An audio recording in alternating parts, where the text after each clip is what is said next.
Tuition পড়তে গিয়ে নিখোঁজ চতুর্থ শ্রেণীর ছাত্রী। রাতে বাড়ি থেকে 500 মিটার দূরে জলা জমি থেকে মিলল দেহ।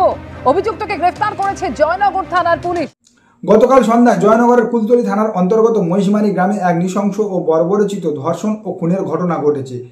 গতকাল সন্ধ্যায় ওই নাবালিকা তরুণী তার প্রাইভেট টিউশনে গিয়েছিল এবং টিউশন থেকে বাড়ি না ফেরার ফলে ওই নাবালিকা তরুণীর পরিবার প্রশাসনের দ্বারস্থ হয়। প্রশাসন তখন কিন্তু একটা চরম গাফিলতি দেখিয়েছিল।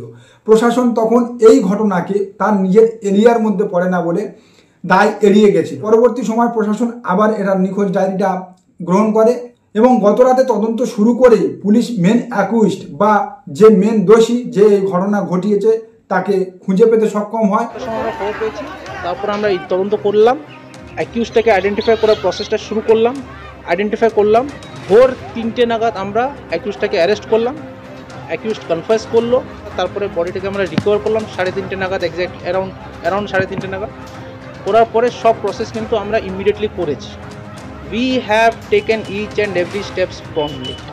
এরপরে এনাদের যা ক্ষোভ আছে, অভিযোগ আছে, এটা আমরা খতিয়ে দেখছি কিসের জন্য ক্ষোভ আছে, কেন এটা হলো, এটা আমরা কিন্তু পুরো তদন্ত করে বের করে নেব। এই ঘটনার পর স্বাভাবিকভাবে গ্রামের সাধারণ মানুষজনের মধ্যে একটা উত্তেজনা তৈরি হয়। সাধারণ মানুষ ওই ফাঁড়িতে পৌঁছায় এবং ফাঁড়ি থেকে যে সমস্ত জিনিসপত্র ছিল, পুলিশ প্রশাসনের যে সমস্ত জিনিসপত্র ছিল সেগুলো বার করে আগুন লাগিয়ে দেয়।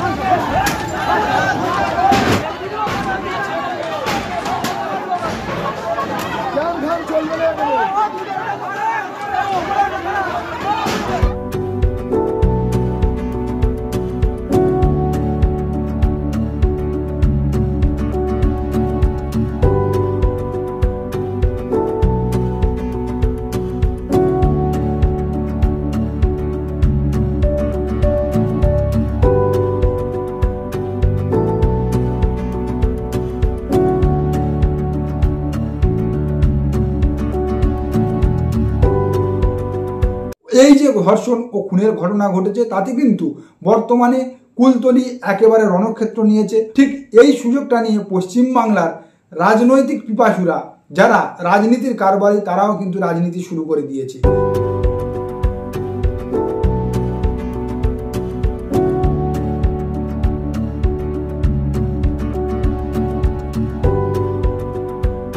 ইতিমধ্যে সেখানকার সিটিং এমএলএ এমপি সেখানে গিয়ে পৌঁছেছে, যাওয়াটাই স্বাভাবিক, সেটা তাদের কর্তব্যের মধ্যে পড়ে। কিন্তু সুদূর কলকাতা থেকে আমাদের পশ্চিমবাংলার একমাত্র নির্যাতিতা, ধর্ষিতা এবং পশ্চিমবাংলার ন্যায় বিচারের কপিরাইট নিয়ে রাখা বামেদের মীনাক্ষী মুখার্জিও সেখানে গিয়ে পৌঁছেছে ভারতীয় জনতা পার্টির অগ্নিমিত্রা পাল, গিয়ে পৌঁছেছে বামেদের আরেক নেতা যিনি আরজি করের জুনিয়র ডাক্তারদের আন্দোলনে হামলার ছক কষেছিল সেই কলতানবাবুও গিয়ে পৌঁছেছে। কারণ বামেরা তো ক্ষুধার্ত তীর্থের কাকের মতো হয়ে আছে। পশ্চিমবাংলার কোথাও কোনো ঘটনা ঘটলে সেখানে ছোঁয়া মেরে গিয়ে আগে আমাদের কপিরাইটের ক্লেমটা নিতে হবে। একটা ঘটনার যেখানে 24 ঘন্টাও অতিবাহিত হয়নি, যেখানে 24 ঘন্টাও এখনো কাটেনি, সেখানে এই ঘটনাটাকে নিয়ে রাজনীতি করার জন্য সুদূর কলকাতা থেকে মীনাক্ষী মুখার্জি, কলতান বা অগ্নিমিত্রা পালেরা ছুটে গিয়েছে। অর্থাৎ পশ্চিমবাংলার রাজনৈতিক দলগুলো পশ্চিমবাংলার কোনাতে কোনাতে কোনো ঘটনা ঘটলে সেটাকে নিয়ে নিজেদের রাজনৈতিক স্বার্থে জমি তৈরি করার জন্য একেবারে শকুনের মতো তীব্র দৃষ্টিতে তাকিয়ে থাকে।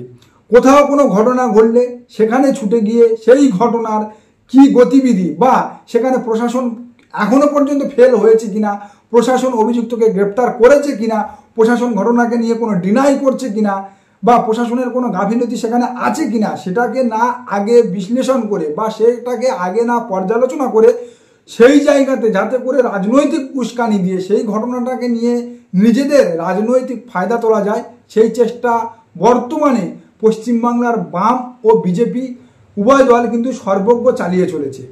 আমরা দেখেছি আরজি করের বেলা বামেরা এবং বিজেপি কিভাবে সেখানে গিয়ে নিজেদের রাজনৈতিক জমি তৈরি করার চেষ্টা করেছে। সেখানে বিজেপি খাপ খুলতে পারেনি বা কলকে সাজাতে পারেনি, কিন্তু বামেরা এখনো পর্যন্ত ওই আন্দোলনে প্রত্যক্ষ বা পরোক্ষভাবে পিছন থেকে টিকে আছে। যেহেতু ওই আরজিকর আন্দোলনের বর্তমান যারা আন্দোলনকারী জুনিয়র ডাক্তার তাদের এক অংশ বাম ও অতি বাম সংগঠনের অন্তর্গত, আর এই জয়নগরের অন্তর্গত কুলতলি যে ঘটনা ঘটেছে সেই ঘটনাতে কিন্তু ইতিমধ্যে মূল অপরাধী গ্রেপ্তার হয়ে গিয়েছে। কালকে রাতেই গ্রেপ্তার হয়েছে মূল অপরাধী। সেই অপরাধী নিজেই দেখিয়েছে কোথায় সে এই ঘটনা ঘটিয়েছে এবং এই দেহ কোথায় আছে এই অপরাধী নিজে দেখিয়েছে। অর্থাৎ পুলিশ প্রশাসন অতি দ্রুততার সঙ্গে অপরাধীকে চিহ্নিত করে গ্রেপ্তারি করার পরেও বর্তমানে পশ্চিমবাংলার রাজনৈতিক দলগুলো যেভাবে রাজনীতি করছে তাতে করে একটাই কথা বলার যে পশ্চিমবাংলার রাজনীতিটা একেবারে নর্দমার কালো পাঁকে পরিণত হয়েছে। আজকে আমরা দেখলাম যে মীনাক্ষী মুখার্জি অ্যাম্বুলেন্স আটকে দিচ্ছে, যে অ্যাম্বুলেন্সের ডেড বডিটা যাচ্ছে ময়না তদন্তের জন্য অ্যাম্বুলেন্স আটকে দিচ্ছে। আপনি অ্যাম্বুলেন্সটা আটকে কি করবেন? সেই একই থিওরি, সেই একই মিথ্যা সূত্র প্রতিষ্ঠা করতে যে অ্যাম্বুলেন্সের মধ্যে যারা আছে তারা প্রশাসনের নয়, তাদের গায়ে ব্যাজ নেই, তাদের গায়ে নেই, অন্য লোক উঠেছে। অর্থাৎ একটা ধর্ষণের ঘটনা পুলিশ নিজে প্রেস কনফারেন্স করে বলছে, প্রশাসন নিজে প্রেস কনফারেন্স করে বলছে যে হ্যাঁ ধর্ষণ ও খুনের ঘটনা ঘটেছে, মূল অভিযুক্তকে গ্রেপ্তারি করা হয়েছে। তারপরেও ডেড বডি আটকে, ময়নাতদন্ত আটকে দিয়ে লাশের রাজনীতি করতে চাইছে এই মীনাক্ষী মুখার্জি। এই মীনাক্ষী মুখার্জি পশ্চিমবাংলার একটা আর্টিফিশিয়াল নেত্রী। কে কি নেত্রী হলো সেটা বড় কথা নয়, ঘটনার আগু পিছু পর্যালোচনা না করে, বিশ্লেষণ না করে, গতিবিধি না দেখে সমস্ত ঘটনাকে রাজনৈতিক রং চড়িয়ে কেবলমাত্র নিজেদের রাজনৈতিক ফায়দা তোলা ও রাজনৈতিক জমি তৈরি করার এই ঘৃণ্য প্রচেষ্টাটা পশ্চিমবাংলার মানুষ বুঝতে পেরেছে এবং পশ্চিমবাংলার মানুষ আগামী দিনে জবাব দেবে। এখানে কোনো রাজনীতি নয়। আমরা চাই এই ঘটনা যা ঘটেছে মূল অভিযুক্ত সে তো গ্রেপ্তার হয়েছে, যদি আরও কেউ থাকে সে তাকে পুলিশ প্রশাসন যেন অতি দ্রুততার সঙ্গে গ্রেপ্তার করে এবং এই ঘটনাটাকে যেন প্রশাসন গুরুত্ব দিয়ে দেখে এবং এই যে ধর্ষণ ও খুনের ঘটনা ঘটেছে তার যে মূল অভিযুক্ত সে যেন কঠোর থেকে কঠোরতম শাস্তি পায়। সমস্ত রাজনৈতিক দল সবার কাছে অনুরোধ, পশ্চিমবঙ্গবাসী হিসাবে কেউ যেন অতি দ্রুততার সঙ্গে নিজেদের রাজনৈতিক জমি তৈরি করার স্বার্থসিদ্ধির খেলায় নেমে এই ঘটনাটাকে আরজি করার মতো গুলিয়ে না ফেলে। নমস্কার, সবাই ভালো থাকবেন।